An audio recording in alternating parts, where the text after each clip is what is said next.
La raison pour laquelle le Seigneur nous ordonne d'être puissants, c'est parce qu'il voit la détermination de l'autre en face de nous. Il voit la détermination de l'autre en face de nous. Dimanche dernier, j'étais à mon culte.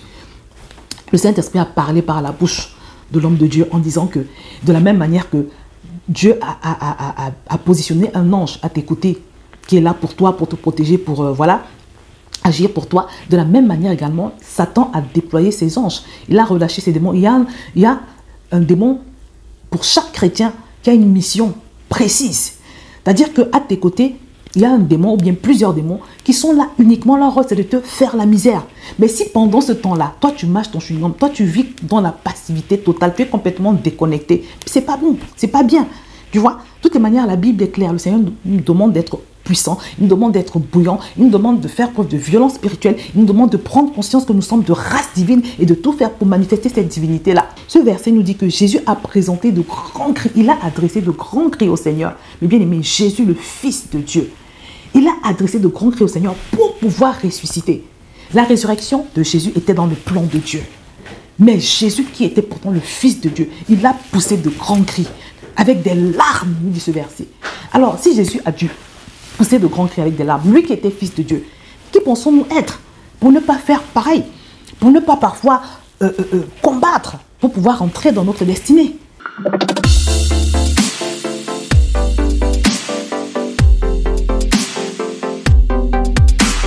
Bonjour à tous bien-aimés, bienvenue sur VTV et aujourd'hui on va parler de l'importance d'être concentré, d'être focalisé sur son combat, sur sa situation, quand on prie vraiment justement pour pouvoir en sortir, parce que je me rends compte qu'il y a beaucoup de personnes qui ont tendance à se comparer aux autres et quand tu te compares aux autres, ça te perd.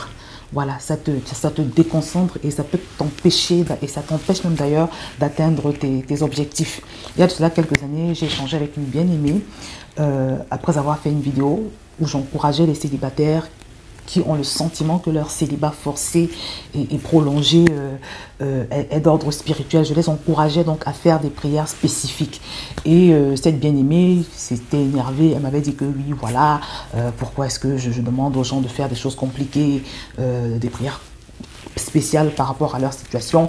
Est-ce que les femmes, ou bien si vous voulez, est-ce que les jeunes filles qui ont réussi à se marier ont eu besoin de faire ce genre de prière spéciale? Et j'avais trouvé ça très dommage parce que c'est une forme de naïveté en fait. Parce que dans cette vie-ci, nous n'avons pas tous les mêmes problèmes, nous n'avons pas tous la même histoire et chacun doit pouvoir discerner la marche à suivre en fonction de son propre cas et pas vouloir forcément faire des copier-coller. Tu vois, parce que comme je l'ai dit, on n'a pas tous les mêmes problèmes. Il y a des gens pour qui se marier, c'est rien.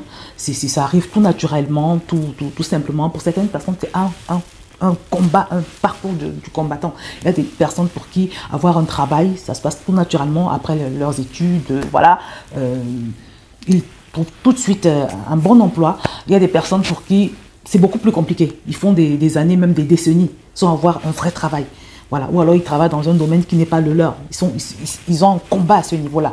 Il y a des personnes pour qui être en santé, voilà, c'est normal, c'est naturel. Il y a des gens qui ne vont jamais à l'hôpital, ils n'ont jamais rien, ils sont toujours bien. Voilà. Mais il y a des personnes pour qui le simple fait de pouvoir se réveiller en forme le matin est un miracle. Vous voyez, il y a des gens qui passent toute leur vie à l'hôpital, ils passent toute leur vie à faire des examens. Donc on n'a pas tous la même vie. Tu ne peux pas prendre exemple sur ce qui se passe dans la vie de je sais pas, ta voisine, ta collègue, ton ami. Non, on n'a pas tous la même histoire. On n'a pas tous le même background spirituel. On n'a pas tous les mêmes démons qui sont après nous. Vous voyez, on n'a pas tous les mêmes problèmes générationnels. Voilà. Donc c'est très important de le comprendre et de ne pas être naïf spirituellement. Vous voyez, quand je considère mon cas, il fut un temps où pour moi, pouvoir avoir une simple bonne nuit de sommeil, c'était compliqué. Je ne dormais pas la nuit. Je ne dormais pas la nuit. Là où beaucoup de personnes n'ont pas besoin de faire toutes les prières que je faisais à l'époque avant de m'endormir. Pourquoi je ne dormais pas bien la nuit? Parce que j'étais attaquée par un esprit de paralysie du sommeil. Je ne sais pas, la paralysie du sommeil, si vous en savez quelque chose, mais c'est quelque chose de... C'est terrible. C'est une attaque spirituelle qui fait que, en fait, à chaque fois que tu te couches, à chaque fois que tu t'endors, même pour 10 minutes, 15 minutes, tu ressens des présences. Et des fois, on t'étouffe, c'est quelque chose que je ne peux même pas expliquer en fait. Mais c'est extrêmement désagréable et surtout traumatisant. Je me suis battue contre cela pendant des années, des années, des années. Vous voyez? Et ce qui fait que parfois, avant de dormir, je faisais des choses particulières. Avant de dormir, des fois, j'allais appliquer l'huile sainte sur les murs de ma chambre, autour de mon lit, ce genre de choses. Voilà. Je faisais des prières fortes avant de m'endormir. Il y a des gens, avant de se coucher, ils vont simplement recommander leur nuit entre les mains du Seigneur et ils vont avoir un sommeil voilà, un sommeil de bébé. Moi, par exemple, quand je tombe enceinte, tomber enceinte, il n'y a pas de souci, c'est facile. Mais pouvoir mener une grossesse à son terme, c'est tout un parcours de combattant. Je me rappelle que pour ma première grossesse, par exemple, à 2 mois de grossesse, j'avais commencé à saigner. Et quand j'étais allée voir la gynéco, elle m'avait diagnostiqué une menace d'avortement. Elle m'avait prescrit des hormones et tout ça. Donc déjà, première grossesse, c'était un peu, voilà, ça craignait un petit peu, mais par la grâce de Dieu, j'avais pu mener cette grossesse à son terme. Mais quand je tombe enceinte pour la deuxième fois, j'ai déjà partagé les témoignages ici. Je tombe enceinte pour la deuxième fois et quand j'arrive j'étais à 2-3 mois de grossesse également, pendant que je dors la nuit, je fais un rêve où il y a une dame très âgée qui m'oblige à ingurgiter des graines en fait. Donc j'ai avalé ces graines-là malgré moi. Et quand je me réveille le matin, je me rends compte que je suis en train de saigner. Et puis ça s'est terminé par une fausse couche.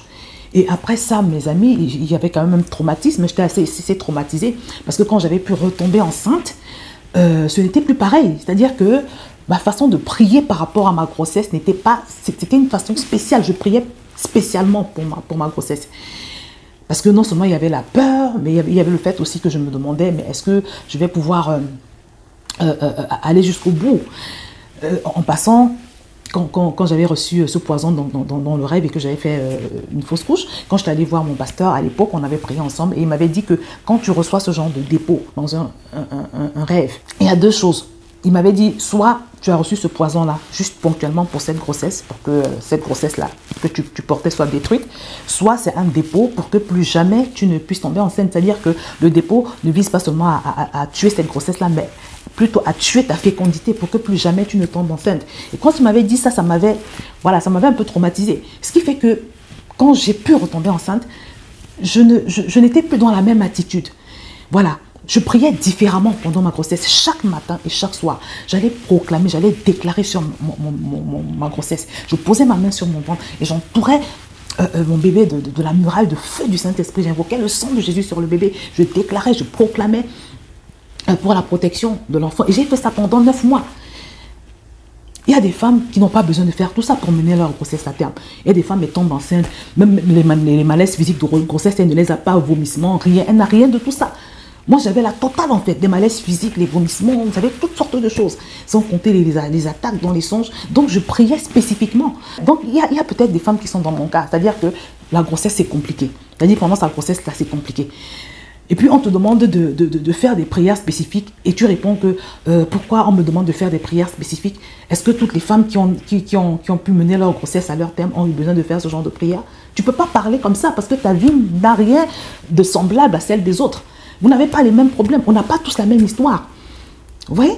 Donc, mes bien-aimés, il ne faut pas être naïf spirituellement. Il ne faut pas être naïf spirituellement. C'est très important de discerner ta situation, de discerner ton problème, de discerner ce qui t'arrive et d'agir en conséquence. S'il y a un combat à mener, mène-le. Parce que ces systèmes de pensée-là, tu vois, qui consistent à se dire que oui, non, si Dieu veut, il va le faire, s'il ne veut pas, il ne va pas le faire. Attention, c'est un piège. Ça se trouve, c'est l'ennemi qui te fait penser ça pour mieux t'enfermer. Parce qu'il y a des personnes qui, quand tu regardes la vie de la sœur ou du frère, il est dans une errance. C'est-à-dire sa vie est verrouillée de toutes parts. Tu sens qu'il y a quelque chose, tu sens que c'est spirituel. Mais tu ne peux pas te permettre de faire comme tout le monde, d'attendre comme tout le monde, quand c'est spirituel, mon frère et ma sœur. Donc, voilà. Tu vois? Donc, c'est très important de le comprendre et de mener sa guerre. C'est très important de le comprendre et de mener sa guerre. Voilà, la parole de Dieu nous dit que le royaume est forcé et que ce sont les violents qui s'en emparent. Quand tu te rends compte qu'il y a un obstacle qui a été mis sur ton chemin, il y a un roi de Perse, il faut le conquérir. Dieu t'a donné l'autorité pour ça, il t'a donné le pouvoir pour ça. Donc, tu ne vas pas subir, tu vois. Tu es une nouvelle création, la nouvelle création ne subit pas. Donc, mon but aujourd'hui, c'est vraiment de t'exhorter à mener ta guerre, mon frère, ma soeur, et de te concentrer sur ce combat-là. et d'ôter tous les obstacles qui t'empêchent de mener ta guerre, vraiment de payer le prix qu'il faut. C'est vrai qu'il y a des gens qui n'aiment pas prier. Il y a des gens qui n'aiment même pas méditer la parole et tout. Mais je t'assure que si tu as ce problème-là, tu dois prier, tu dois crier à Dieu, demander au Seigneur vraiment la grâce d'aimer la parole, demander au Seigneur l'esprit de prière. Parce que c'est important, tu n'as pas le choix, tu vois. Tu dois prier, tu dois méditer la parole parce que c'est la parole de Dieu qui te fait grandir en foi, en sachant que, comme je le dis toujours, la foi est un bouclier. C'est pas moi qui le dis d'ailleurs, hein, c'est la parole de Dieu qui nous le dit. La foi est un bouclier qui éloigne des traits enflammés du malin. Donc tu dois prier, comme j'ai dit, demander au Seigneur la grâce d'aimer la parole, demander au Seigneur la grâce d'aimer la prière. Vraiment, demander aussi au Seigneur la grâce de pouvoir discerner ton problème et de pouvoir également discerner quel type de prière tu dois faire par rapport à ton problème. Voilà, ça aussi, on va le voir prochainement. Parce que des fois, on ne fait pas la bonne prière. Tu vois, tu peux prier en faisant des supplications quand tu dois combattre et tu peux pas combattre quand tu dois faire des supplications. Et des fois, simplement, tu dois attendre. Des fois, ce n'est pas la saison, tu n'es pas dans la saison de ce que tu demandes. Parfois encore, tu dois simplement ôter un péché de ta vie. Parfois, tu dois changer quelque chose que tu avais l'habitude de faire. Donc, tout ça, c'est un travail que tu dois faire dans la prière et tu dois le faire. Personne ne va le faire à ta place, tu vois. Donc, c'est ce que je voulais partager avec toi. Je voudrais relever l'importance ici, encore une fois de plus, de te saturer de la parole de Dieu. Parce que c'est la parole de Dieu qui va te faire grandir en foi. La Bible dit que la foi vient de ce qu'on entend et ce qu'on entend vient de la parole. Donc c'est la parole de Dieu qui va te faire grandir en foi, en sachant que c'est cette foi-là qui te permet d'avoir la stature spirituelle qu'il faut pour confronter le diable quand il est à l'œuvre dans ta vie. Tu vois, c'est un processus incontournable. Je le dis pourquoi? Parce qu'il y a des gens, ça fait 20 ans, 25 ans qu'ils sont dans la foi. Je les ai connus, ils étaient dans un certain état spirituel. Et aujourd'hui, 20, 25 ans après, c'est exactement la même chose. Ce n'est pas normal, ce n'est pas le plan de Dieu. Même Jésus a dû croître. La Bible nous dit que Jésus croissait en stature, en sagesse et en stature spirituelle. Vous voyez, Jésus a dû grandir. C'est-à-dire, il y a eu un moment où il ne faisait pas particulièrement de miracles, il ne faisait même pas de miracles. Mais la Bible nous dit qu'il a pris le temps de croître. Donc, qui sommes-nous, toi et moi, pour penser que nous n'avons pas besoin de grandir, nous n'avons pas besoin de travailler spirituellement pour devenir plus fort, consistant et mature. Donc, c'est très important, tu n'as pas le choix. Quand on lit dans Matthieu chapitre 17 au verset 14, on voit que les disciples de Jésus ils ont essayé de chasser un démon du fils d'un homme. Ils n'ont pas réussi. Et quand ils demandent à Jésus, pourquoi est-ce qu'ils n'ont pas réussi à chasser ce démon, le Seigneur Jésus leur répond, c'est à cause de votre incrédulité. Et il leur dit, je vous le dis en vérité, si vous aviez de la foi comme un grain de sénévé, vous diriez à cette montagne, transporte-toi d'ici là. Et elle se transporterait, rien ne vous serait impossible. Beaucoup de situations nous résistent parce qu'on n'a pas encore la stature spirituelle. C'est-à-dire, nos prières n'ont pas encore le poids qu'il faut pour confronter cette entité-là, pour confronter cette situation, pour confronter cette adversité. C'est pour ça que tu ne peux pas rester au même niveau, mon frère. Tu ne peux pas rester au même niveau. Surtout pour toi qui as des grands combats dans ta vie. Tu vois, Jésus leur a dit qu'ils n'avaient pas pu chasser ces démons-là à cause de leur incrédulité. Je ne sais pas, mon frère, peut-être que tu es satisfait de ton état spirituel, de ta situation spirituelle, de ton niveau de foi. Moi, je ne suis pas satisfaite. Tu vois? Donc, nous devons payer ce prix-là, de grandir, au lieu de nous comparer aux autres, au lieu d'écouter les gens qui vous prêchent d'attendre, de rester passif. C'est pour ça que je suis contre les prédications qui sont des sortes de copier-coller, c'est-à-dire la personne qui prêche, elle a une solution pour tout le monde. On ne peut pas avoir la même solution pour tout le monde. Il y a des gens qui doivent attendre, c'est vrai dans leur situation, mais il y a des gens qui n'ont pas à attendre. Parce que s'ils attendent, ils vont attendre jusqu'au retour de Jésus et ils vont mourir dans leur situation. Donc mon frère, ma soeur, je t'encourage vraiment à mener ta guerre, à travailler sur toi pour croître, comme je l'ai dit, mais aussi à continuer de persévérer dans la prière. Parce que comme je n'arrête pas de le dire ces derniers temps, c'est vraiment une recommandation biblique. C'est très important pour la prière efficace. On va terminer sur ces versets, vraiment pour t'encourager à t'y mettre en fait, pour que tu comprennes que plus que jamais ce n'est pas un jeu. On va terminer donc par ces versets. La Bible nous dit, au psaume 82, verset 6, « J'avais dit, vous êtes des dieux, vous êtes tous des fils du Très-Haut. Cependant, vous mourrez comme des hommes, vous tomberez comme un prince quelconque. » Cette parole nous dit que nous sommes de race divine.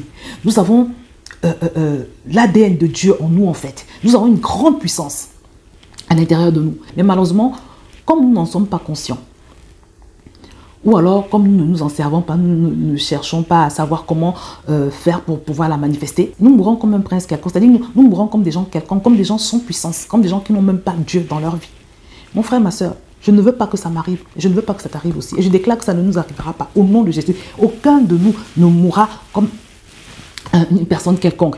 La Bible nous dit également que depuis le temps de Jean-Baptiste, le royaume est forcé et ce sont les violents qui s'en emparent. Donc, il va souvent être nécessaire d'user de violence pour pouvoir avoir ce qui te revient. Le royaume, c'est quoi? C'est ton héritage en Christ. La Bible nous dit que ce sont les violents qui s'en emparent. Et quand on lit la Bible, on réalise également que pour pouvoir ressusciter, Jésus a dû pousser de grands cris.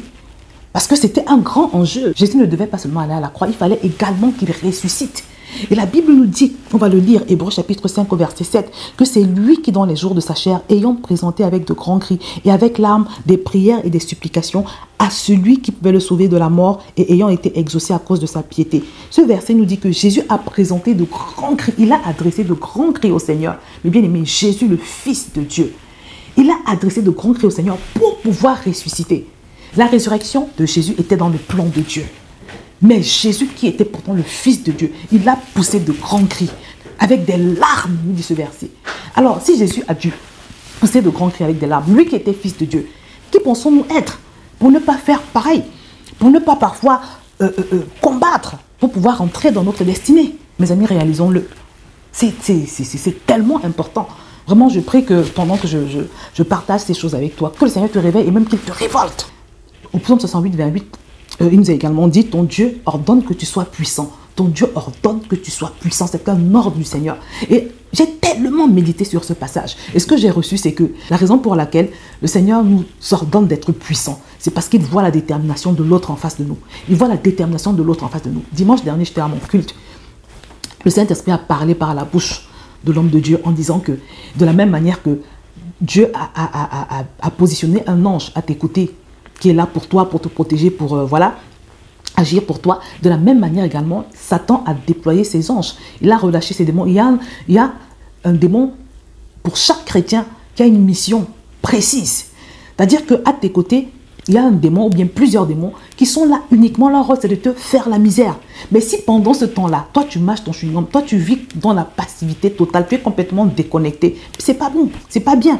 Tu vois, de toutes les manières, la Bible est claire. Le Seigneur nous demande d'être puissant, il nous demande d'être bouillant, il nous demande de faire preuve de violence spirituelle, il nous demande de prendre conscience que nous sommes de race divine et de tout faire pour manifester cette divinité-là.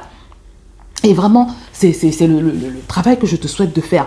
Et je voudrais t'encourager à t'abonner à ma newsletter parce que le Seigneur m'a mis à cœur, comme j'ai beaucoup médité sur ces choses au cours de ces derniers mois, le Seigneur m'a mis à cœur encore de publier un livre qui va être une aide, qui va aider les personnes justement à persévérer dans leur prière, quel que soit le domaine. Voilà, qui va les aider vraiment à se saturer de la parole. Il y aura beaucoup de versets concernant toutes les situations qu'un chrétien peut traverser. Il y aura aussi des proclamations en fonction des situations. Et ce sera vraiment un guide, hein, comme mon précédent livre, parce que j'ai à cœur que vraiment, si quelqu'un achète un livre, il faut que ce soit pratique, il faut que ça l'aide, il faut que ça puisse l'aider sur plusieurs jours. Donc vraiment, je pense que ça va beaucoup aider par la grâce du Seigneur. Donc si tu veux être averti du moment où ce guide sera publié, vraiment, je t'encourage à t'inscrire à ma newsletter. Je vais te mettre le lien en bas de cette vidéo. C'est totalement gratuit. Mais en attendant, mon frère, ma soeur, paye le prix. Comme je te l'ai dit, n'hésite pas à crier au Seigneur pour recevoir l'amour de la parole. Vraiment pour comprendre cette parole-là. Prie aussi pour pouvoir aimer, prier. Prie pour recevoir l'esprit de prière.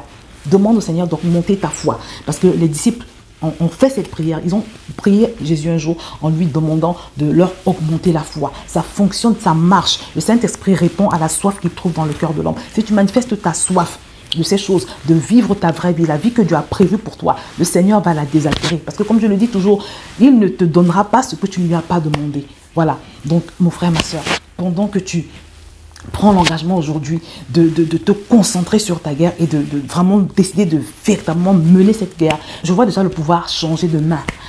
Tu vois, dans ta vie, partout où l'ennemi avait pris le pouvoir d'une quelconque manière. Je te vois récupérer ce pouvoir-là et entrer dans ce que le Seigneur a pour toi, au nom puissant du Seigneur Jésus. Donc voilà, je vais m'arrêter là et je t'encourage vivement à partager cette vidéo, à liker déjà, c'est très important, si tu l'as aimé, et à la partager afin que un grand nombre puisse être édifié. Donc voilà, je vais m'arrêter là et je te dis à très bientôt sur VTV.